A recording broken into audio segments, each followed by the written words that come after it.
চন্দ্রগুপ্ত চন্দ্রগুপ্ত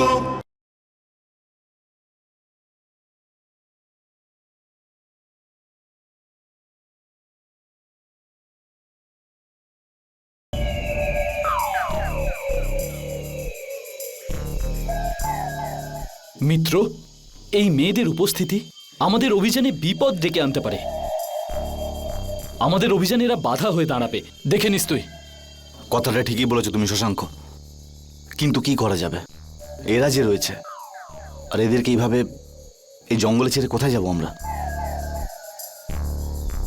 এদেরকে তো সহ্য করতেই হবে, কোনো বিকল্প তো নেই আমাদের কাছে। সেসব তো ঠিক আছে মিত্র, কিন্তু তুই এদের থেকে সাবধানে থাকবি। দুর্ধারা তোর সব থেকে বড় শত্রুর মেয়ে, আর এই কথাটা ও যদি জেনে যায় যে আমরা ওরই বাবার সোনা লুট করতে চলেছি, তাহলে এক মুহূর্তও লাগবে না তোর বিরুদ্ধে যেতে ওর। শশাঙ্ক, এরপর থেকে একে অপরকে ডাকার সময় খুব খেয়াল রাখতে হবে, বিশেষ করে তুমি। ওরা থাকাকালীন তো আমাকে আমার নাম ধরে ডাকবেই না, তা না হলে এরা জানতে পেরে যাবে যে আমরা ধননন্দের সব থেকে বড় শত্রু। ঠিক আছে, আমি চন্দু বলেই ডাকবো। আর এমনিতেও ফালতু বিপদ বাড়িয়ে লাভ কি? শশাঙ্ক, আমাদের কাছে সময় খুব বেশি নেই, কিন্তু ভদ্রশাল কালকের মধ্যে এখানে পৌঁছে যাবে। আমাদের এখন লুটের পরিকল্পনা করতে হবে। চলো, এদেরকেও সাথে করে নিয়ে চলো।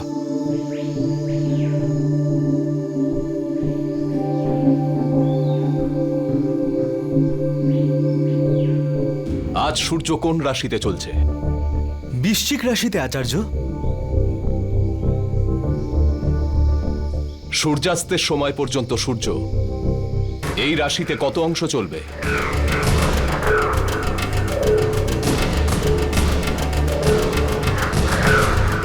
একদিনে এক অংশই চলে সূর্য, মনে আছে? সূর্যোদয়ের সময় লগ্ন কি ছিল? বৃশ্চিক। কত অংশ? 41 আচার্য। আর চন্দ্র? বৃশ্চিকেই। নক্ষত্র? উত্তর ভদ্রতে।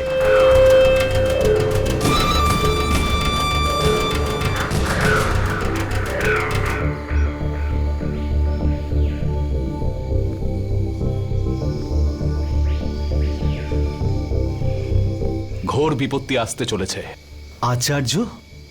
এই প্রশ্ন কুষ্ঠি বলছে। চন্দ্রগুপ্তের ওপর সংকটের যোগ তৈরি হয়েছে। হৃদয়কে সঞ্চালন করার মতো রশ্মিরা ওর সংকট বাড়িয়ে দেবে। এই সংকটে যখন চন্দ্রোদয় হবে, ওর মানসিক দৃঢ়তার পরীক্ষা হবে। এমনিতে তো সব সমস্যাকে জয় করতে পারে চন্দ্রগুপ্ত, তবুও আমাদের পরীক্ষার এই সংকট মুহূর্তে ওকে সাহায্য করা উচিত। কিন্তু আচার্য, আমরা চন্দ্রগুপ্তের থেকে অনেক দূরে আছি। আচার্য, আমরা এখান থেকে ওকে সাহায্য কি করে করব? তুমি এখনো এই ব্রাহ্মণের ক্ষমতা সম্পূর্ণ জানো না, যে প্রকৃতিকে পড়তে পারে। যখন সে কারুর সাহায্য করতে চায়, তখন তাকে প্রকৃতিতে কেবল প্রয়োজনীয় সংকেত প্রেরণ করতে হয়। প্রয়োজনীয় মানসিক পরিবর্তন প্রকৃতি নিজেই করে দেয়। আমি এই সময় চন্দ্রগুপ্তের কাছে যা প্রত্যাশা করি, তার সংকেত প্রকৃতিতে পাঠিয়ে আমি এই অভিযানে ওকে সাহায্য করব।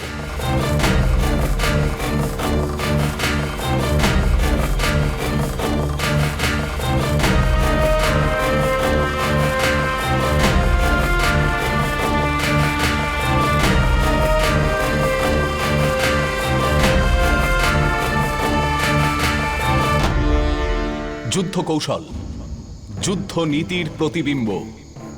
যুদ্ধনীতি যুদ্ধের জন্য প্রয়োজনীয় যুদ্ধ পরিকল্পনা নির্মাণের এক আধার। যে কোনো যুদ্ধ বা যুদ্ধের মতো পরিস্থিতির জন্য সাফল্যের জন্য প্রধান 10টি বিন্দু থাকে। যুদ্ধের জন্য উপযুক্ত পরিকল্পনা, যুদ্ধ ঘোষণার সময়, যুক্তিসঙ্গত আক্রমণ, যুক্তিসঙ্গত যুদ্ধশৈলী নির্বাচন, শত্রুর শক্তি আর দুর্বলতা সম্পর্কে বিস্তারিত ধারণা, নিজের সৈনিকদের এবং নিজের ক্ষমতার ভিন্ন ভিন্ন রূপে প্রয়োগ, আক্রমণের পদ্ধতিতে ধূর্ততার সঙ্গে পরিবর্তন, যুদ্ধের সময় নিজের আশেপাশের ভৌগোলিক অবস্থান সম্পর্কে ধারণা, আর এই 9টি বিন্দুর থেকেও বেশি গুরুত্বপূর্ণ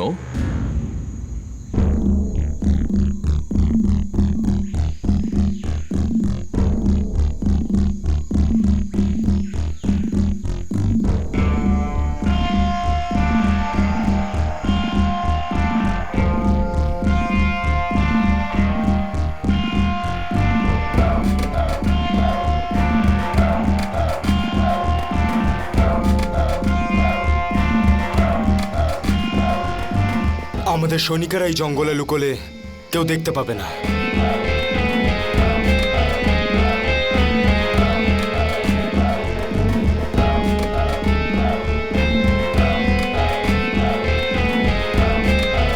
চন্দ্রগুপ্ত আর আক্নবীদের ধরার জন্য সঠিক স্থান বেছেছেন আপনি।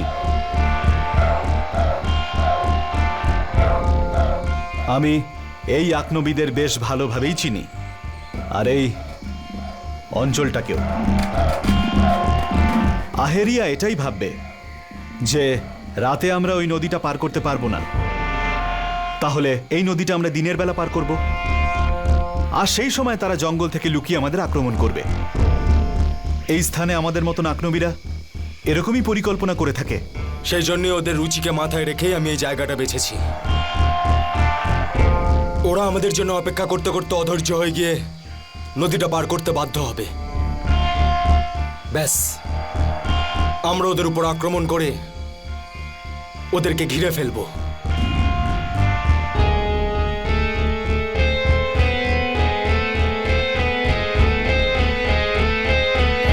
এই সময় আমরা ঠিক এখানে আছি, আর এই জঙ্গল থেকে বেরোবার এটাই একমাত্র রাস্তা। নদীর ওপারে এখানে ভদ্রশাল, আমাদের নদী পেরিয়ে যেতে হবে। না শশাঙ্ক, আমরা নদী পার করতে পারবো না, কারণ যতক্ষণ আমরা জঙ্গলে রয়েছি ভদ্রশালের থেকে লুকিয়ে রয়েছি। কিন্তু যদি একবার আমরা এই নদী পার করে নিই, আমাদেরকে জঙ্গল থেকে বেরোতে হবে, আর ভদ্রশাল আমাদের দেখতে পেয়ে যাবে। আমরা আর লুকোতে পারবো না, নদী পার করা যাবে না। কিন্তু নদী পার না করলে আমরা করবোটা কি?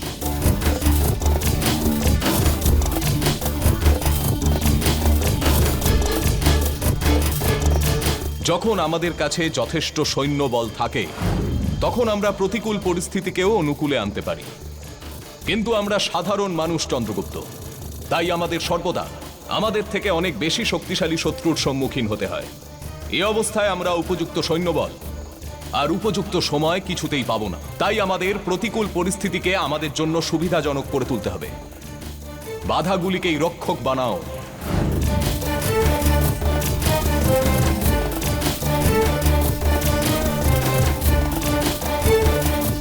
এই নদীকেই আমাদের রক্ষা কবচ করে তুলতে হবে শশাঙ্ক। সোনা দিয়ে সুখদার, সোনা দিয়ে আমরা ওদেরকে আকর্ষণ করব। খুব সোজা, নদীর ধারে সৈন্যদের নিয়ে এমন নাটক করো যে মনে হয় যেন আমাদের সৈন্যদের মাঝে সোনা নিয়ে ঝগড়া চলছে। খুবই খারাপ পরিস্থিতি তৈরি হয়েছে, একে অপরের সঙ্গে লড়াই করছে, পরস্পরের প্রাণ নিতে চাইছে। আর এমন অবস্থায় সোনাগুলোকে ওদের মাঝখানে রাখো, যেন মনে হয় ওগুলো অসুরক্ষিত। সোনার লোভে ওরা নিশ্চয়ই নদী পার করবে সুখদার, দেখে নিও তুমি। আমি হলাম চিতা, চিতা, চিতা, চিতা, চিতা। এই জঙ্গলের রাজা আমি, এই জঙ্গলের রাজা আমি, এই জঙ্গলের রাজা আমি, এই জঙ্গলের রাজা। নিজের শিকারকে নিজের থাবার মাঝে কিভাবে নিয়ে আসতে হয় সেটা আমি খুব ভালো করেই জানি। যদি আক্রমীরা এটা মনে করে যে ওরা চিতার শিকার করতে পারে, তাহলে ওরা সারা জীবন এখনো পর্যন্ত আমার মতো চিতা দেখেনি হয়তো, এবার দেখে নিও কিভাবে আমি ওই জঙ্গলি শিকারীদের নিজের শিকারে পরিণত করি।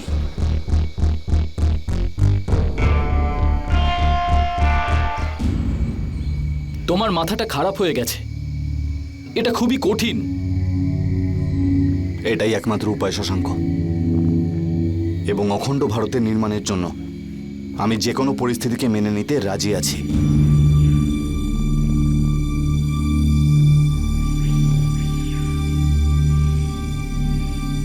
তাহলে এটাই ঠিক হলো, আমরা আজ রাতে নদীতে প্রবেশ করছি এবং ততক্ষণ লুকিয়ে থাকব যতক্ষণ না ভদ্রশাল নদী পার করছে। আর যখনই ও নদী পার করবে আমরা বেরিয়ে ওর উপরে আক্রমণ করব। কিন্তু আমরা নদীর জলে কতক্ষণ লুকিয়ে থাকব? আচ্ছা, ধরে নিলাম ভদ্রশাল এটা ধরে নিয়েছে যে যতক্ষণ আমরা নদী থেকে না বেরোচ্ছি ততক্ষণ ও নদীর পাড়ে থেকেই অপেক্ষা করবে। তখন তখন আমরা কি করব?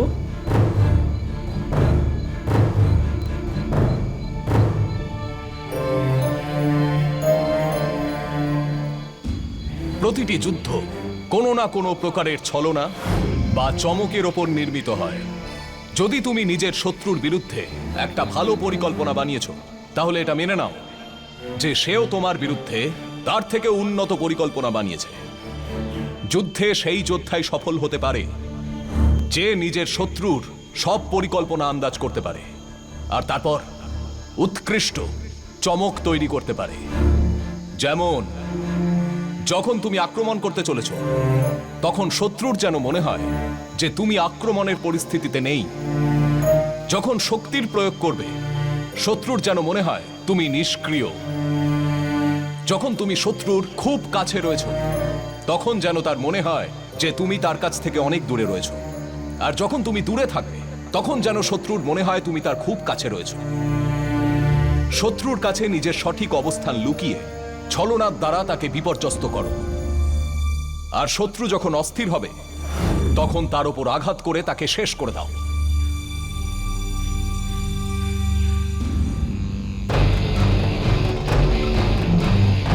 আমি জানি আমায় কি করতে হবে। কাল রণভূমিতে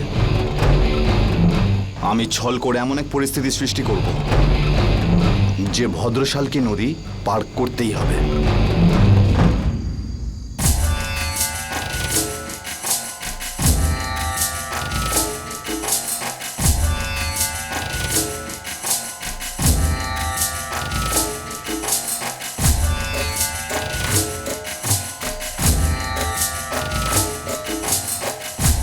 সবার প্রথমে আমরা ভদ্রশালের পিছন পিছন গিয়ে ওর মনে এতটাই ভয় সৃষ্টি করব মনে হবে অনেক আগ্নবী এগিয়ে আসছে ওর দিকে।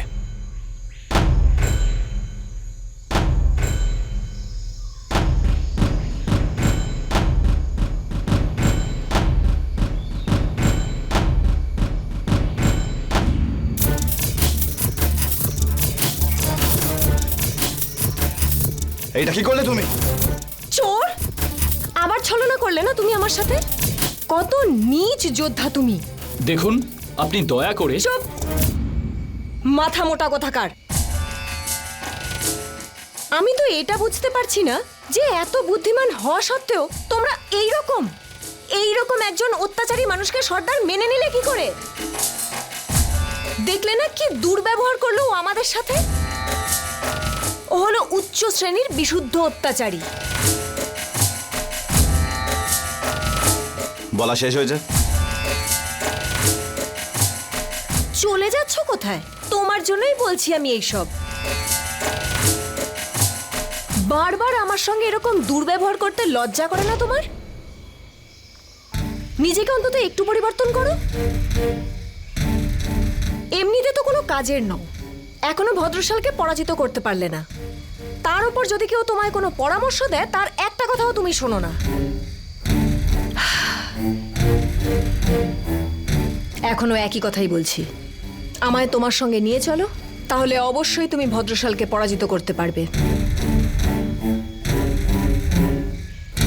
আমি তোমায় এমন এমন সব বুদ্ধি দেব, এমন সব অদ্ভুত পরিকল্পনা বলবো যে এইরকম বুদ্ধিমত্তা সম্পন্ন কথা তুমি এর আগে শোনোইনি।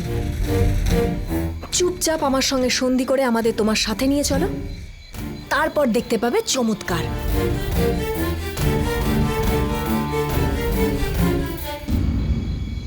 আমাদের মতো বিদুষীকে তুমি আর তোমার এই সঙ্গীরা এই অভিযানে যাওয়ার থেকে আটকাতে পারবে না।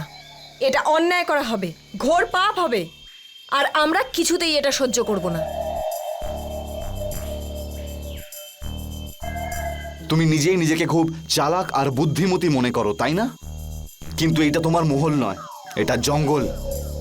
আর আমরা কোনো বাচ্চাদের খেলা খেলছি না ভদ্রশালের সঙ্গে। এইটা সত্যিকারের যুদ্ধ, এবং এর বিপদ একেবারেই সত্য। শুধুমাত্র একটা ছোট্ট ভুল আর নিজের প্রাণ হারাতে হতে পারে। তাই নিজের জ্ঞান নিজের কাছেই রাখো আর আমাদেরকে কাজটা করতে দাও, বুঝেছো? চলো। দাঁড়াও, তুমি নিজেকে সারা বিশ্বের সর্বশ্রেষ্ঠ যোদ্ধা মনে করো, তাই না? তাহলে ঠিক আছে, এসো আর যুদ্ধ করো আমার সাথে। যে জিতবে সেই এই অভিযানের নেতৃত্ব করবে।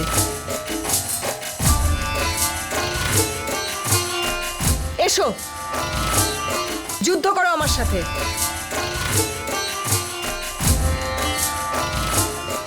এসো এসো, লড়ো। আরে লড়াই করার আগে আপনি কিছু খেয়ে নিচ্ছেন না কেন?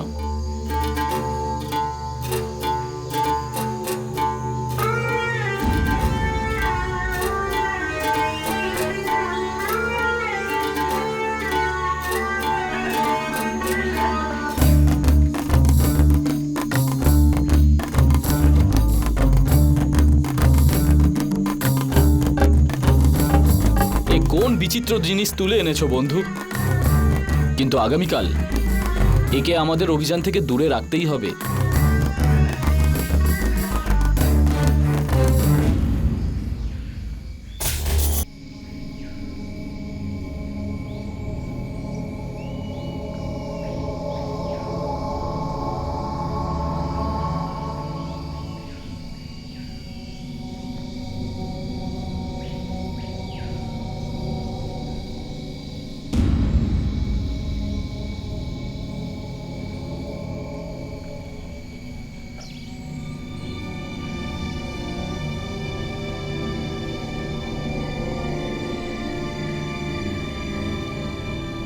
এটা কি করছো ভদ্রভট্ট?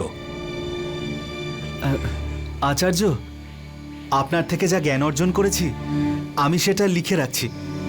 কিন্তু আচার্য, একটা প্রশ্ন অনেকক্ষণ ধরে আমার মাথার মধ্যে ঘুরছে। এই সব জ্ঞান অর্জন করে কি আজ চন্দ্রগুপ্ত এই অভিযানে বিজয়ী হতে পারবে? ও কি সফল হতে পারবে? আমি একটা গল্প বলি তোমাকে।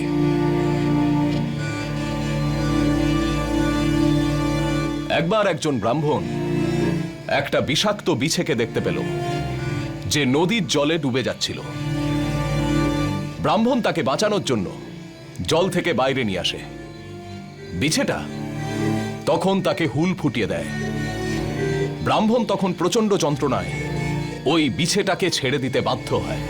বিছেটা তখন আবার জলে পড়ে যায়। বিছেটাকে মরতে দেখে ব্রাহ্মণ আবার বিছেটাকে জল থেকে তুলে নেয়। বিছেটা আবার তাকে হুল ফুটিয়ে দেয়। ব্রাহ্মণের সঙ্গে যে শিষ্য ছিল সে বিস্মিত হয়ে জিজ্ঞেস করল, গুরুদেব, আপনি এত জ্ঞানী, এটা জানা সত্ত্বেও যে বিছের প্রবৃত্তি হলো হুল ফোটানো, আপনি ওর সঙ্গে খেলছেন? তখন ব্রাহ্মণ বললেন, আমি ওকে মৃত্যুর হাত থেকে বাঁচাচ্ছি। শিষ্য আবার জিজ্ঞেস করল, কিন্তু ওটা একটা বিছে, ও এর পরেও অবশ্যই আপনাকে হুল ফোটাবে। তখন ব্রাহ্মণ বললেন, যদি ও একটা বিছে হয়ে নিজের হুল ফোটানোর প্রবৃত্তি না ছাড়তে পারে, তাহলে আমি একজন মানুষ হয়ে ওকে বাঁচানোর প্রবৃত্তি কি করে ছাড়তে পারি? আচার্য, আপনার এই উদাহরণটা ভালো, কিন্তু আচার্য, এই উদাহরণের এখন এই সময় এই বিষয়ে আমার প্রশ্নের সাথে কি সম্পর্ক আছে আচার্য?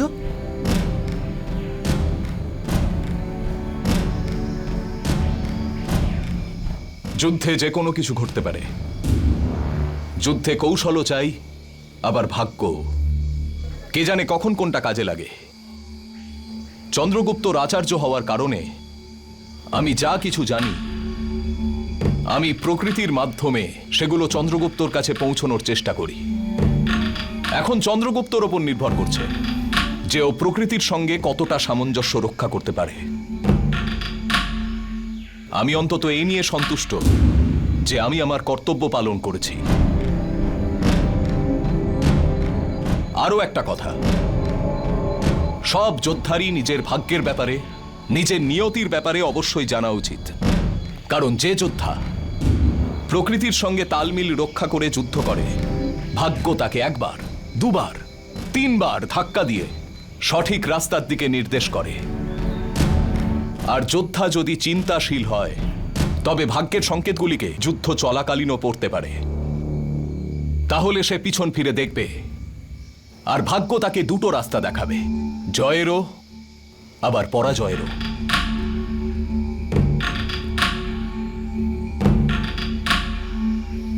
নির্বাচন কিন্তু তাকেই করতে হবে, চেষ্টাও কিন্তু তাকেই করতে হবে।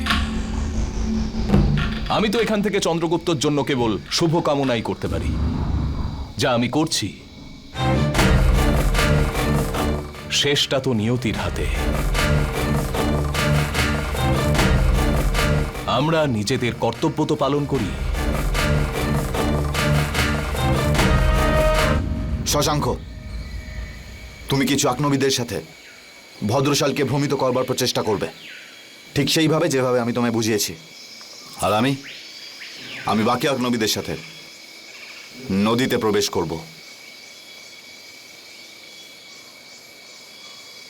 ভালো হতো যদি আহিরিয়া এই সময় আমাদের সাথেই থাকতো।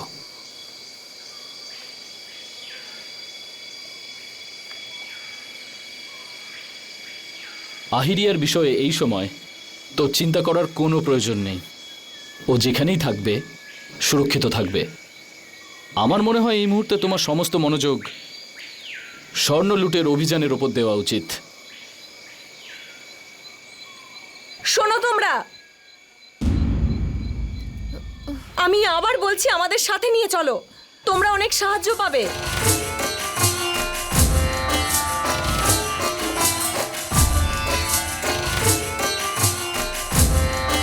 দেখো, আমাদের এই অভিযানে না নিয়ে গিয়ে তুমি কিন্তু অনেক বড় ভুল করছো। তুমি কিন্তু জানো না যে আমি নিজের মুখে আমি আর কি বা বলি। একটা কথা জেনে রাখো, এই রকম সুযোগ জীবনে কিন্তু বারবার পাবে না, ভেবে দেখো। বন্ধু, এই বাচালকে দেখে ভালো করে বুঝে নাও, যারা বড় লোকদের সাথে থাকে তারা এরকম বাচালই হয়ে যায়।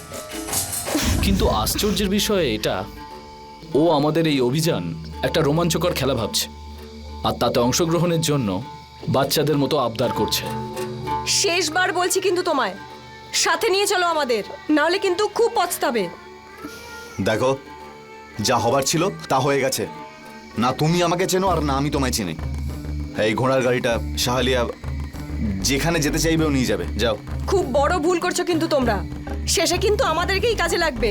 দেখো, যেটা আমরা করতে যাচ্ছি সেটা মেয়েদের করার কাজ নয়। হাসা বন্ধ করো।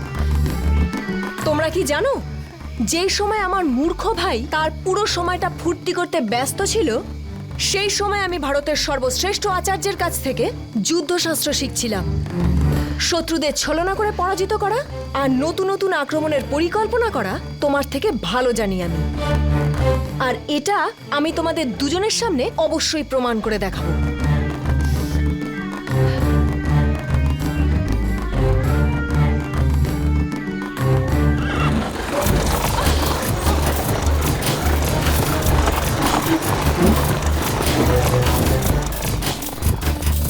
হে ভগবান, শেষ পর্যন্ত বিপদ কাটলো। শশাঙ্ক, সময় হয়ে গেছে, চলো।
আসছে।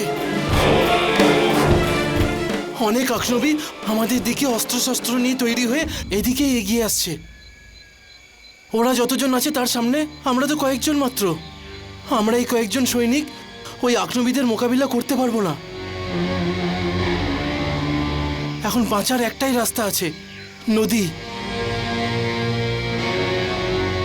না না, এটা ওদের পরিকল্পনা।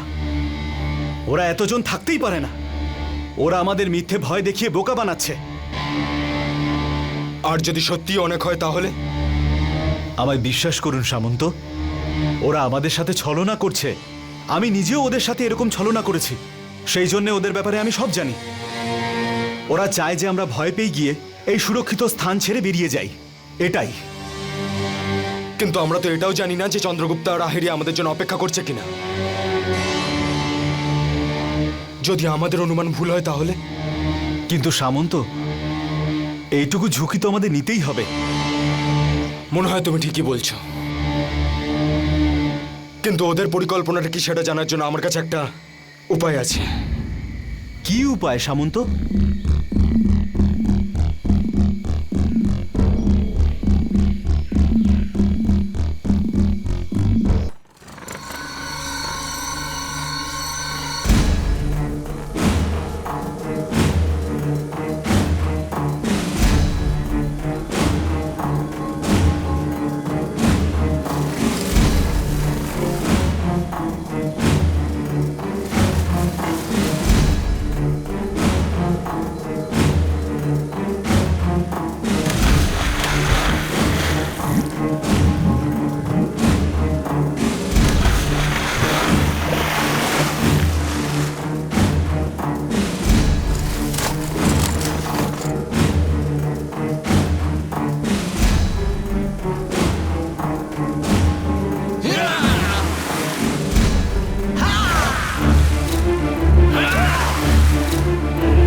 প্রতিটি কাজের জন্য 3টি বিকল্প পরিকল্পনা করে রাখে। ধূর্ত শেয়াল যেমন হয়, ব্যাস ভদ্রশালও তেমনই।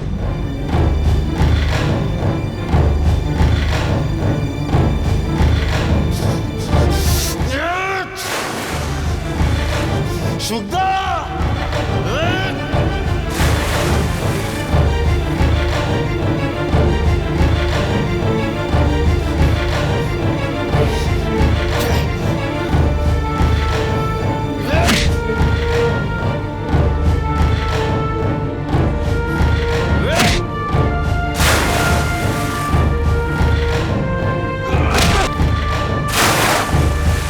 শেষ পর্যন্ত আমার পরিকল্পনা সফল হলো।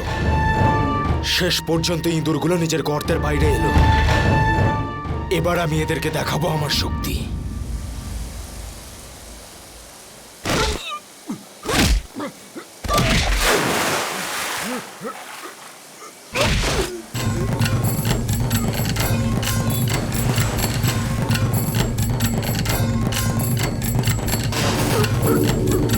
বল সোনা কোথায়? আরে বল সোনা কোথায়? বল। সব সোনা তো ভদ্রশাল নিজের সাথে জঙ্গলে নিয়ে গেছে। অনেক হয়েছে ইঁদুর বিড়ালের খেলা চন্দ্রগুপ্ত।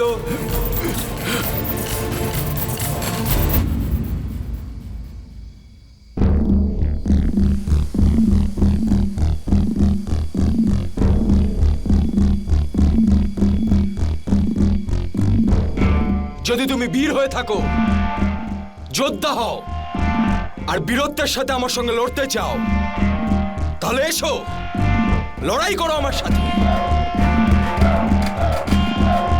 আমার সৈন্যরাও দাঁড়িয়ে যাবে আর তোমার সাথীরাও অকারণে মারা পড়বে না। নির্ণয় আমাদের যুদ্ধের মাধ্যমে হোক। আমার সাথে লড়াই করার সাহস আছে তো? তাহলে এসো, লড়াই করো আমার সাথে।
বিশ্বাসঘাতক!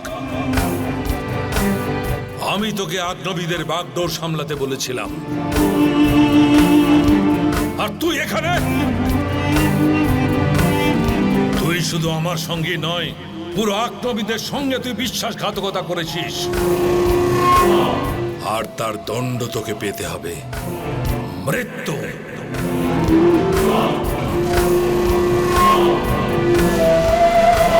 তুই চন্দ্রগুপ্তকে মারতে যাচ্ছিলিস, আমার ভাইকে। ওই লুটের সময় আমার ভাইয়ের মৃত্যুর কারণ তুই হবি।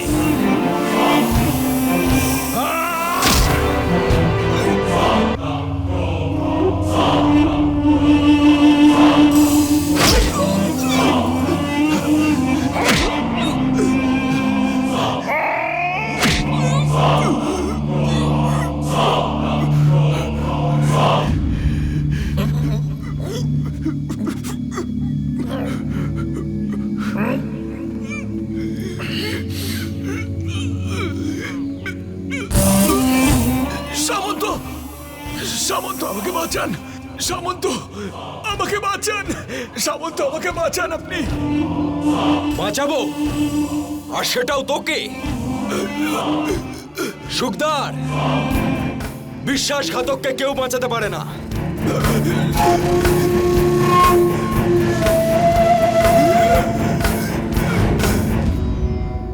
কিন্তু সামন্ত, ওরা যদি আক্রমণের পরিকল্পনা করে তাহলে তো আমি মারা যাব।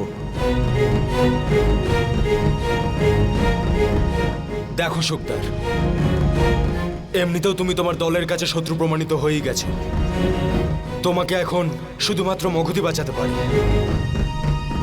কিন্তু তখনই যখন তুমি আহেরিয়া আর চন্দ্রগুপ্তকে আমাদের ধরিয়ে দিতে সাহায্য করবে। আর যদি তুমি ওদের দুজনকে ধরিয়ে দাও তাহলে তোমায় সোনায় ভরিয়ে দেওয়া হবে। আমি মগধের সেনাপতি হওয়ার দরুন তোমাকে এই আদেশ দিচ্ছি। আর তুমি চিন্তা করো না, এই সমস্ত পরিস্থিতিকে লক্ষ্য করার জন্য আমি আছি তো। তোমার কিচ্ছু হবে না।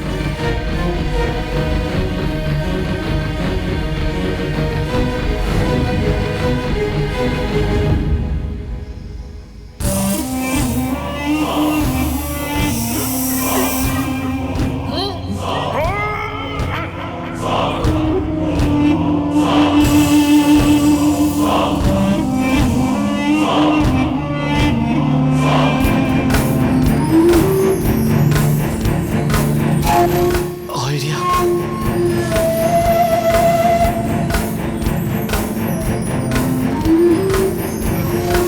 চন্দ্রগুপ্ত,